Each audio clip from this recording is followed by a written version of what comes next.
Bienvenue sur le podcast de Bonnet et Doyen Conseil. Nous sommes Guillaume Bonnet et Jérémy Doyen, anciens banquiers privés, et nous sommes les fondateurs de notre cabinet de conseil en gestion de patrimoine. Nous souhaitons par le biais de ce podcast vous donner les clés pour gérer votre patrimoine financier et immobilier, obtenir des revenus complémentaires, maîtriser votre fiscalité et anticiper votre transmission.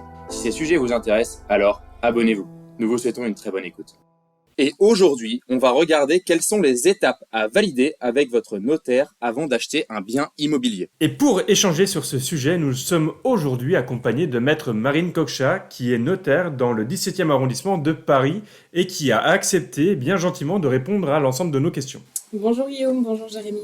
Ravi de répondre à vos questions aujourd'hui. On va commencer avec Marine par définir deux termes qui sont très importants pour que nos auditeurs comprennent certains termes. On va commencer par acte authentique et promesse de vente. Est-ce que Marine, tu pourrais nous définir ces deux termes ? Alors, l'acte authentique, en fait, est un acte reçu par un notaire.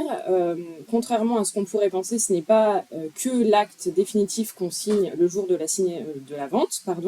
Ça peut être aussi bien un contrat de mariage, un acte de donation, une cession de part, une promesse de vente ou l'acte définitif de vente. Oui, c'est tout à fait vrai, Marine, parce que dans l'imaginaire collectif, on dit toujours que l'acte authentique, c'est l'acte de vente définitif. Et en fait, c'est un acte qui peut être, pour tous les actes, passé par un notaire, si on comprend bien. Exactement, tout à fait. Et donc, la promesse de vente ? Alors, la promesse de vente, c'est ce qu'on appelle l'avant-contrat, c'est-à-dire le premier acte avant de signer l'acte définitif de vente.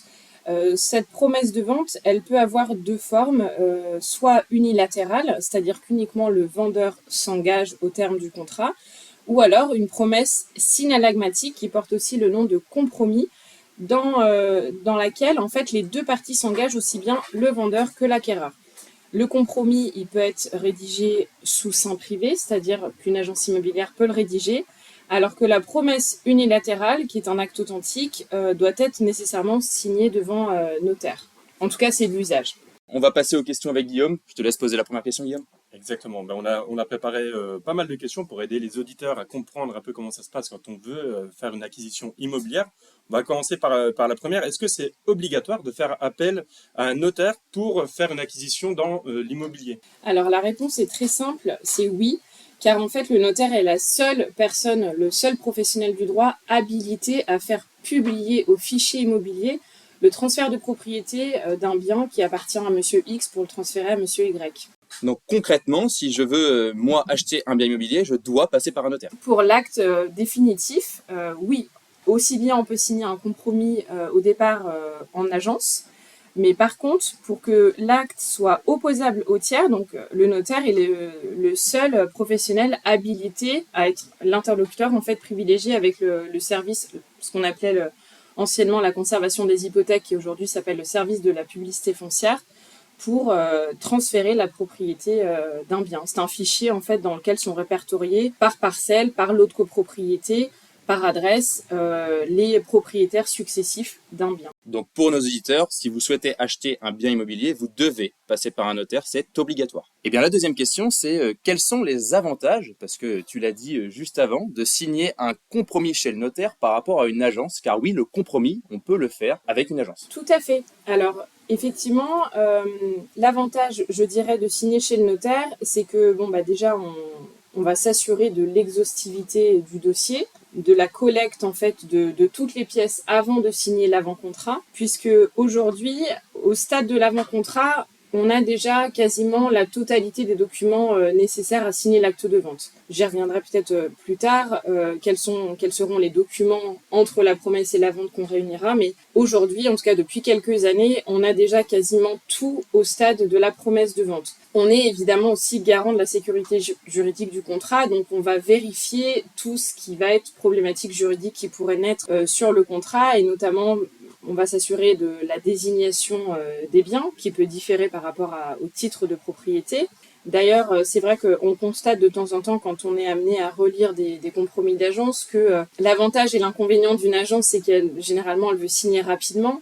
Et malheureusement, parfois en voulant signer rapidement, on va un peu vite sur certaines choses, notamment rédiger un compromis sur la base d'une attestation de vente et pas sur un titre de propriété. Donc nous, on va exiger du vendeur la production d'un titre de propriété complet, afin de pouvoir vérifier que dans cet acte-là, donc l'acte au terme duquel lui est devenu propriétaire, il n'y a pas de disposition qui soit de nature à nous questionner, notamment, je sais pas, l'existence d'un pacte de préférence qui a été consenti au profit de quelqu'un si jamais l'acquéreur de l'époque mettait en vente son bien. D'où l'importance d'avoir le titre de propriété. Ça permet aussi de vérifier, en fait, par rapport à la désignation qui figurait dans son titre de propriété, si le vendeur n'a pas fait de travaux dans les biens qui auraient nécessité la souscription d'une assurance, la demande d'une autorisation d'urbanisme auprès de la copropriété, parce que c'est vrai que souvent, dans la plupart de nos dossiers à Paris de vente d'appartements, on a toujours soit un petit bout d'annexion de partie commune, le percement d'un mur qui a été fait avec, sans autorisation. Enfin, voilà, on va s'assurer de vérifier tout ça. Et on a fait des études de droit, donc on sait un peu de quoi on parle. Alors, je ne suis pas du tout là pour dire que les agences font mal leur travail, mais vraiment que on va s'assurer qu'il n'y ait pas de problématiques juridiques dans le contrat. Et surtout, on est tenu aussi d'un devoir de conseil. Donc, on va traduire ce qui est écrit dans le contrat au futur acquéreur. On va lui expliquer ce à quoi il s'engage. Et c'est vrai qu'en ce moment, on remarque que les agences font de plus en plus signer leurs compromis de manière électronique aux clients. Et il est vrai que lorsqu'on est primo-accédant, premier achat immobilier, signer de manière électronique un contrat auquel on ne comprend pas grand-chose, c'est un peu dommage. Donc c'est vrai que nous, on a tendance, lorsque les agences nous le proposent, de privilégier une signature de l'avant-contrat chez le notaire plutôt qu'en agence, parce qu'on va être là justement pour le guider dans son futur achat. Et quelle est la différence entre les frais, parce qu'on parle tout le temps des frais, c'est important je pense pour un acheteur, Oui. Quel est le coût de passer par un notaire pour un compromis par rapport à une agence? Est-ce qu'il y a une grosse différence ou est-ce que ce sont les mêmes? Alors, je voudrais pas dire de bêtises, mais je pense que les compromis réalisés en agence sont gratuits pour le client, pour le futur acquéreur. Effectivement, l'acte authentique que vous allez signer chez un notaire va engendrer des frais qui peuvent être variables en fait, parce que ça va dépendre. Alors il y a des frais fixes, c'est-à-dire que si on signe une promesse unilatérale de vente, il y a une taxe, une fiscalité qui est applicable dessus de 125 € que vous n'aurez pas si vous signez un compromis en agence. Le notaire généralement demande également des honoraires de rédaction pour la promesse de vente. Ce ne sont pas des émoluments, c'est-à-dire que la promesse de vente n'est pas tarifée en soi. Donc chaque notaire, chaque étude est libre d'appliquer son tarif pour la rédaction de l'avant-contrat. À Paris, ça va entre 300 et 500 € hors taxe, grosso modo. Okay. Donc la taxe, frais fixe de 125 € et les honoraires éventuels que peut demander le notaire. Et Marine, du coup, est-il possible de choisir le même notaire que le vendeur? Et même, est-ce qu'on pourrait imaginer avoir un notaire qui est dans une ville différente de la nôtre, c'est-à-dire à distance, et travailler à distance avec lui? Alors non, c'est tout à fait possible. C'est-à-dire que si on achète un bien à Paris, mais qu'on est originaire de Lyon, qu'on a son notaire de famille à Lyon, il est tout à fait possible de faire intervenir son notaire d'origine en fait. Après, il y a des règles de compétence qui s'appliquent, c'est-à-dire que c'est pas forcément le notaire lyonnais qui sera compétent pour recevoir l'acte, mais le notaire de la ville où est acquis le bien. Mais après ça, on va rentrer dans des règles de compétence qui sont un peu particulières et qui dépendent aussi des régions. Mais généralement, on signe chez le notaire de l'acquéreur. En tout cas, à Paris, c'est comme ça que ça se passe. C'est vrai que dans le reste de la France, c'est plutôt le notaire vendeur qui constitue et qui rédige. C'est le CSN qui est venu imposer cette règle assez récemment, le Conseil supérieur du notariat, qui est venu voter ce qu'on appelle la plume unique, c'est-à-dire que c'est le notaire du vendeur qui est à la fois compétent pour réunir les pièces du dossier et rédiger les actes. Et le notaire peut être le même pour le vendeur et l'acquéreur? Tout à fait. On a un devoir d'impartialité, c'est-à-dire qu'on n'est pas là, comme des avocats, à privilégier une partie plutôt qu'une autre. Mais c'est vrai que à Paris, généralement, je dirais dans 95% des dossiers, on est toujours en participation avec un confrère, c'est-à-dire que les parties, évidemment, ont le choix d'avoir chacune leur notaire. Il y a le libre choix du notaire, donc c'est-à-dire que le vendeur ne peut pas imposer à l'acquéreur de passer par son notaire. Donc si l'acquéreur dit non, moi je veux avoir mon notaire, il est tout à fait en droit de le faire. Et inversement, évidemment. Donc généralement, on est quand même deux à intervenir sur un dossier de vente. Et est-ce que toi, Marine, tu conseilles aujourd'hui de passer par son propre notaire ou de prendre le même notaire pour les deux, acquéreurs et vendeurs? Alors, je dirais que ça dépend de la complexité du dossier. Ça dépend de qui est le notaire qui a été choisi. C'est-à-dire que si c'est le vendeur qui mandate son notaire, que le vendeur est un client de ce notaire-là, on pourrait penser, c'est souvent ce que les clients pensent, que ce notaire-là, étant donné que le vendeur est son client d'origine, va avoir tendance à peut-être L'avantager, favoriser légèrement son client. Et inversement, si c'était le notaire l'acquéreur. Donc oui, moi j'aurais quand même tendance à dire que c'est finalement pas si mal que ça, que chacun ait son notaire.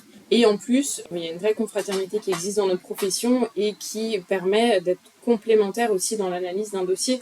Alors, ça dépend évidemment des problématiques qui peuvent être soulevées, mais discuter et échanger de points de vue sur une stratégie à adopter pour le règlement d'un problème qu'il pourrait y avoir sur un dossier, je trouve que c'est toujours mieux d'être à deux que seul en fait. La question que beaucoup de clients nous posent, c'est qui paie les frais de notaire, l'acquéreur ou le vendeur? Alors, avant tout, je commencerai par définir ce que sont les frais de notaire. Parce qu'on parle de frais de notaire en se disant, oh là là, mais le notaire, le jour où je passe chez lui, je me déleste Ça fait mal. Voilà, d'une grosse somme d'argent. Alors non, tout ne va évidemment pas dans notre poche. Dans ce qu'on appelle donc les frais de notaire, en fait, ce sont les frais d'acquisition qui comprennent à la fois les taxes qui sont dues pour la publication de l'acte, donc ce qu'on appelle les droits de mutation à titre onéreux. Dans ces droits de mutation à titre onéreux qui sont de l'ordre de 5,80% à Paris, on a la taxe départementale, la taxe communale, le salaire du conservateur, enfin, ce qu'on appelait anciennement le salaire du conservateur. Donc, il y a déjà une grosse partie qui passe dans la fiscalité du contrat. Il y a également ce qu'on appelle les débours. Les débours, ce sont les sommes que le notaire engage pour le compte du client. Donc, ça peut être une facture infogreffe, une demande de pièce d'urbanisme auprès d'un géomètre. Il y a évidemment la TVA de 20% et les émoluments du notaire, donc sa rémunération qui, lorsqu'on est deux, donc, est divisée en deux. Parce que souvent, on se dit aussi, mais non, mais si tu prends ton notaire, ça va me coûter 2 fois plus cher. Eh ben non, la rémunération est partagée en deux. Voilà. De manière équitable entre les notaires? Alors, là aussi, il y a des règles particulières qui s'appliquent, c'est-à-dire qu'entre deux notaires parisiens, ce sera 50-50. Si on est en participation avec un notaire, je sais pas, de Lyon, par exemple, celui qui rédige... Alors, Lyon, c'est pas le bon exemple, parce qu'ils sont aussi sur 50-50, mais je sais pas, à Poitiers, le notaire rédacteur prendra 60% et le notaire participant, donc qui ne dépend pas de la ville, prendra 40%. Et est-ce que c'est pas une incitation du coup pour le notaire à vouloir être seul sur les dossiers? C'est ce que j'allais dire. Économiquement parlant, c'est évident que c'est plus intéressant pour le notaire d'être seul sur le dossier. Et pourtant, on rappelle que tu conseilles, toi, de ton côté, de prendre chacun son notaire. Oui. Pour une vente, on va dire, parce que je trouve que c'est plus juste aussi et qu'on a un conseil privilégié de la part de son notaire. Après, toute mesure faite, pour l'achat d'une cave, d'un parking ou d'une chambre de bonne, c'est vrai que moi j'ai tendance à dire que si le vendeur ou l'agence a déjà suggéré un notaire, j'ai pas forcément, je vais pas me battre pour être sur le dossier entre guillemets. Donc je vous rappelais les frais, je vous disais qu'il y avait environ 5,80 de fiscalité, le reste, donc vous l'aurez compris, les 2 et quelques pourcents qui restent, c'est les émoluments du notaire, la rémunération du notaire, la TVA et les débours. Ce qui fait qu'on arrive grosso modo à quelque chose comme 7-8% de frais d'acquisition lors d'un achat immobilier. Les frais, conformément au Code civil, sont à la charge de l'acquéreur, sauf certaines sommes qui peuvent être demandées au vendeur. Par exemple, l'établissement des diagnostics à réaliser pour la vente, ce sont des sommes qui incombent au vendeur. Les frais de syndic sont également à la charge du vendeur, c'est-à-dire les honoraires de mutation que va demander le syndic pour établir son document seront à la charge du vendeur. Et après, vous avez d'autres petits frais annexes, mais qui restent à la marge. Par exemple, les plans des lots vendus sont aussi des sommes qui sont dues par le vendeur. Mais pour tout le reste, c'est l'acquéreur qui paye. Encore une petite particularité pour les ventes en état futur d'achèvement. Parfois, vous allez voir dans le métro des pancartes où vous avez frais de notaire offerts. Là, on parle des VFA. Ouais, exactement. Dans le cadre des VFA, parfois, il y a cette mention qui apparaît. Alors non, les frais de notaire ne sont pas vraiment offerts. Alors, je vais peut-être casser un mythe. Les frais, en fait, sont intégrés dans le prix de vente qui est demandé par le vendeur et c'est le promoteur, finalement, qui va régler ces frais-là. Donc, toute la fiscalité applicable à l'acte et le notaire qui est rémunéré aussi. Quand on va chez le notaire, du coup, il y a plusieurs formalités. On parle souvent de délais, de 3 mois, de plusieurs délais qui s'allongent. On a l'impression que la vente n'arrive jamais. Oui. Et du coup, est-ce que tu peux nous faire un rappel rapidement des formalités et des papiers à vous fournir pour avancer? Oui, tout à fait.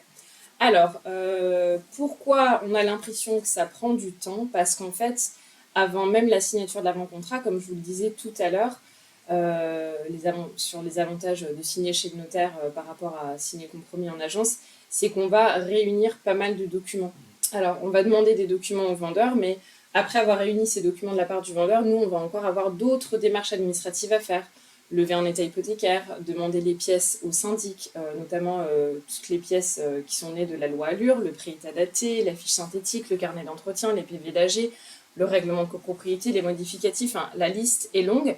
Donc on va réunir tout ça, et le fait de réunir tout ça, ça va dépendre un petit peu de la réactivité aussi de nos interlocuteurs, notamment du syndic. Les états hypothécaires aujourd'hui à Paris, c'est très rapide, on peut les avoir dans la journée.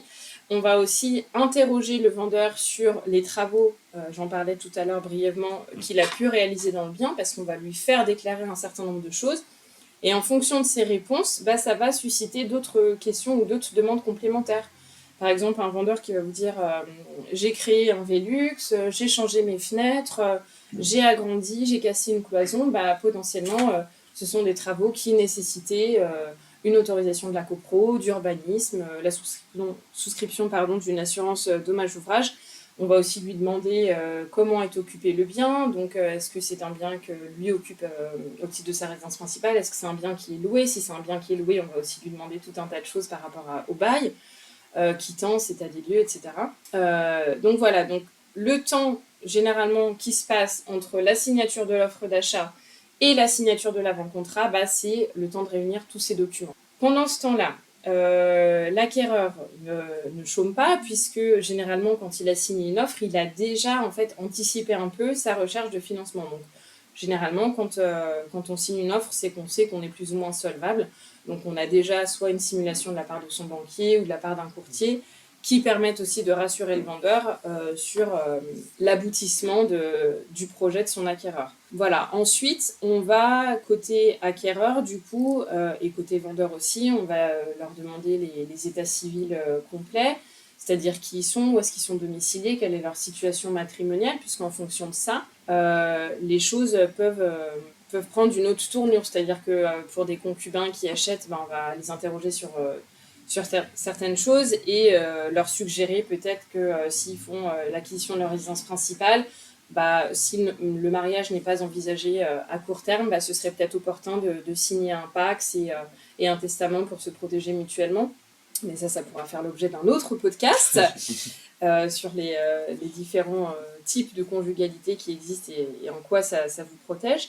On va demander les éventuels contrats de mariage parce que aussi la nature du bien changera en fonction du régime matrimonial sous lequel l'acquéreur ou le vendeur est marié. Je prends un exemple tout simple. Un vendeur est marié, il a acheté le bien avant son mariage. Aujourd'hui, le bien constitue sa résidence principale. Le fait qu'il soit marié, on va devoir aussi demander l'accord à son épouse de vendre le logement. C'est l'article 215 alinéa 3 du Code civil qui protège le logement de famille et qui impose au conjoint marié d'intervenir à l'acte de vente. Donc l'état civil, la capacité, le financement, les documents nécessaires à la rédaction de l'avant-contrat sont toutes les démarches qu'on va effectuer. Et ensuite, entre la promesse, une fois que tous ces documents sont réunis, on propose un rendez-vous pour signer la promesse de vente. Et à partir de la promesse de vente, il y a encore d'autres démarches qui vont être accomplies. La première qu'on va faire, c'est notifier le délai de rétractation aux acquéreurs. S'il s'agit d'un lot à usage d'habitation et que c'est une personne physique qui achète, en son nom propre, il va bénéficier d'un délai de 10 jours pour renoncer à l'acquisition. Sous certaines conditions, on va également s'assurer qu'il n'y ait pas de droit de préemption qui s'applique. Ça peut être le droit de préemption de la commune, mais ça peut aussi, dans certains cas, par exemple, si le bien est loué, tu as un droit de préemption du locataire, il peut y avoir un pacte de préférence à purger. Voilà, on va faire toutes ces démarches-là entre l'avant-contrat et la vente. On peut aussi prévoir un certain nombre de conditions suspensives dans le contrat. Alors, les conditions suspensives, c'est de vérifier que l'origine de propriété soit régulière, qu'il n'y ait pas de problématiques d'un point de vue urbanisme, mais les parties peuvent conventionnellement aussi décider de faire un certain nombre de choses entre la promesse et la vente, par exemple, réparer le radiateur, changer la fenêtre, demander une autorisation à la copropriété parce que finalement le local à usage d'habitation, je veux le transformer en local commercial. Voilà, donc ça va être le timing nécessaire pour lever les conditions suspensives et pour l'acquéreur, évidemment, d'obtenir son financement. Alors, généralement, entre la promesse et la vente, il se passe 3 mois. Donc, Ok. je viens un peu à la question d'après. Pourquoi 3 mois? Parce qu'il y a certains délais incompressibles, notamment le droit de préemption de la commune, s'il est obligatoire sur la vente en question, et ça dépend de certaines choses. La mairie, elle a un délai maximal de 2 mois pour répondre. Elle peut répondre évidemment de manière express avant, mais en tout cas, si elle n'a pas répondu dans le délai de 2 mois, ça équivaut à une renonciation tacite. Donc c'est pour ça que généralement, on ne met pas moins que 2 mois dans les avant-contrats. Et aussi parce que pour l'obtention d'un prêt, et on parle bien de l'offre juridique de prêt et non pas d'un simple accord de principe, on sait qu'aujourd'hui les délais sont longs et qu'avant 2 mois, il est très rare d'obtenir l'offre de prêt de la part de sa banque. Donc c'est un délai qui est un peu nécessaire à la fois d'un point de vue administratif, mais à la fois pour la recherche de financement du futur acquéreur. Alors, Marine, tu nous as parlé du délai de 3 mois qui est le délai qu'on voit dans la plupart des cas. Est-ce que Oui. c'est possible également de repousser ce délai et d'avoir un délai qui finalement s'étale sur beaucoup plus de mois? Oui, tout à fait. Alors, tout à l'heure, quand je vous ai évoqué ce délai de 3 mois, je voudrais juste rappeler que c'est un délai qui est conventionnellement fixé. C'est-à-dire que, aussi bien, on ne peut pas vraiment fixer à moins de 3 mois pour les raisons que je vous ai évoquées, mais on peut évidemment prévoir plus dans une certaine limite. C'est-à-dire qu'au-delà de 18 mois, ça change la nature du contrat. Mais on peut évidemment prévoir 4 mois, 5 mois, 6 mois, 10 mois, sans difficulté, dès lors que vendeur et acquéreur sont d'accord. C'est-à-dire que pour un vendeur, ça peut être le temps pour lui d'attendre la fin de l'année scolaire, de déménager à un moment qui est plus opportun pour lui. Pour l'acquéreur, ça peut être parce qu'il a prévu d'autres choses dans l'intervalle. Donc le délai usuel est de 3 mois, mais évidemment, on peut toujours prévoir plus conventionnellement. Et on peut aussi signer avant ce délai de 3 mois si tout le monde est prêt avant. L'acquéreur qui a son prêt hyper rapidement et le vendeur qui a déménagé ou dont le bien était déjà vide au moment de la signature de l'avant-contrat et où on n'a pas de droit de préemption à purger, ça peut aller très vite. Donc ça y est, on en est à l'acte authentique. Ouais. On a expliqué un peu toutes les démarches. Donc une fois qu'on a fini, enfin l'acte authentique, je parle bien de l'acte du coup de vente ou d'acquisition. Oui, précisons acte authentique de vente. D'acte authentique de vente. Ça y est, j'ai acheté mon bien immobilier. Est-ce que du coup j'ai un titre de propriété le jour de l'acte de vente? Alors oui, tout à fait, puisque aujourd'hui, on travaille de plus en plus de manière complètement dématérialisée, c'est-à-dire que lorsque vous allez venir signer chez le notaire, vous n'allez plus signer 40 pages, on ne va plus vous demander de parapher 40 pages ou plus encore il y a quelques temps. Tout se fait de manière électronique, vous allez signer une seule fois sur une tablette et l'acte sera signé, et l'usage est de transmettre une copie de cet acte tout de suite après la signature à l'acquéreur.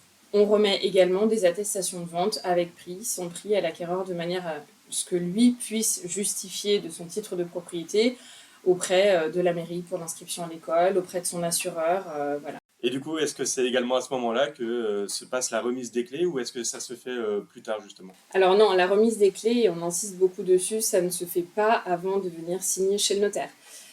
C'est concomitant à la signature de l'acte de vente, puisque au moment de l'acte de vente, on paye le prix, on paye les frais, et en contrepartie, on a la jouissance du bien, on supporte les risques sur le bien, mais évidemment, on a les clés en retour. Donc l'échange de clés se fait concrètement sur la table de signature du notaire. Alors, je vous disais qu'en principe, la remise des clés se fait au moment de la signature de l'acte authentique chez le notaire. On peut aussi décider conventionnellement, si vendeur et acquéreur sont d'accord, de prévoir ce qu'on appelle une jouissance anticipée du bien ou alors une jouissance différée du bien. Jouissance anticipée, on prend en possession le bien avant la signature chez le notaire, mais c'est très encadré et évidemment, si on veut le faire, on demande conseil à son notaire qui va rédiger une convention spécifique à ce sujet, puisqu'en fait, à partir du moment où un acquéreur rentre dans les biens sans en être propriétaire, s'il y a le moindre pépin, et d'ailleurs on déconseille souvent de commencer parfois, parce que quand les clients nous le demandent, c'est pour commencer des travaux, certaines choses, on le déconseille. Donc ça, c'est vraiment dans certains cas qui sont bien bordés, et jouissance différée, c'est-à-dire que le vendeur reste dans le bien, on est propriétaire, on a payé le prix, on a payé les frais, mais on aura les clés que 1 mois, 2 mois, 3 mois plus tard, parce que le vendeur n'a pas encore fini de déménager, par exemple. Les deux sont possibles. Bien déjà, merci beaucoup, Marine, pour toutes tes réponses.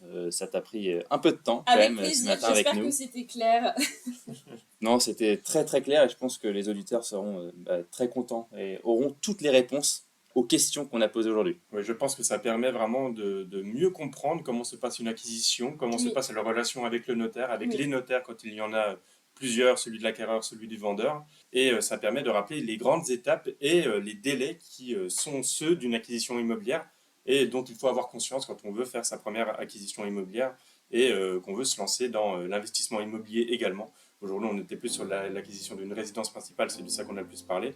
Mais ça vous permet vraiment de comprendre comment ça se passe dans la réalité des cas. C'est des acquisitions qui se font sur plusieurs semaines, plusieurs mois et qui doivent être accompagnées par des professionnels comme votre notaire, soit celui qui est dans votre ville ou alors un notaire qui peut même être sur Paris quand vous êtes en province, puisque aujourd'hui on peut faire des signatures à distance quand on est avec un notaire. Tout à fait. Et d'ailleurs, tout ce que je vous ai raconté fonctionne aussi pour un investissement locatif.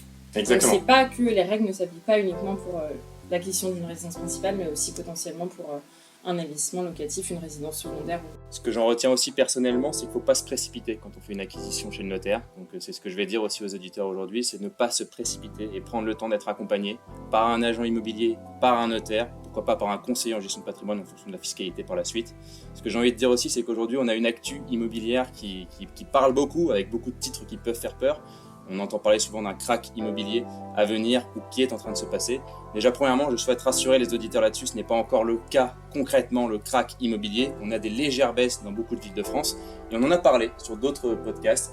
C'est aussi l'occasion d'aller voir l'épisode 18. Est-ce le pire moment pour investir dans l'immobilier? Si vous souhaitez prolonger la discussion, alors vous pouvez directement prendre contact avec nous sur notre site bonnetdoyenconseil.com. C'était Guillaume Bonnet et Jérémy Doyen et nous vous remercions pour votre écoute. À bientôt pour un nouvel épisode.